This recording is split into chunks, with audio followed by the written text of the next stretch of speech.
গোপন সংবাদের ভিত্তিতে জানা যায়, কক্সবাজারের কলাতলী সমুদ্র এলাকায় একটি সংঘবদ্ধ ডাকাত দল ফিশিং বোটে ডাকাতির উদ্দেশ্যে অবস্থান করছে।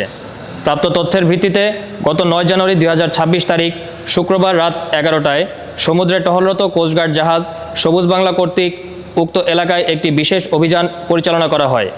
অভিযান চলাকালীন দুটি সন্দেহজনক ফিশিং বোটকে থামার সংকেত দিলে সংকেত অমান্য করে আলো নিভিয়ে দিয়ে পালানোর চেষ্টা করে।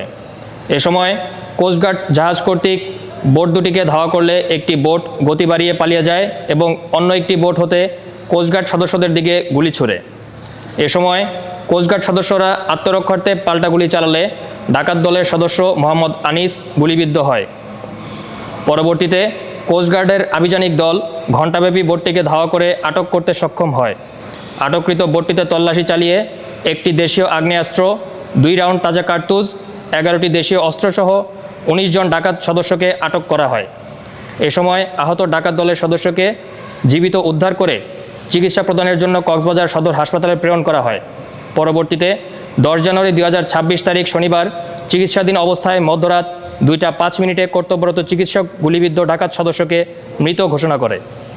জব্দকৃত সকল আলামতসহ আটককৃত ডাকাতদের পরবর্তী আইনানুগ ব্যবস্থা গ্রহণের জন্য কক্সবাজার মডেল থানায় হস্তান্তর করা হয়।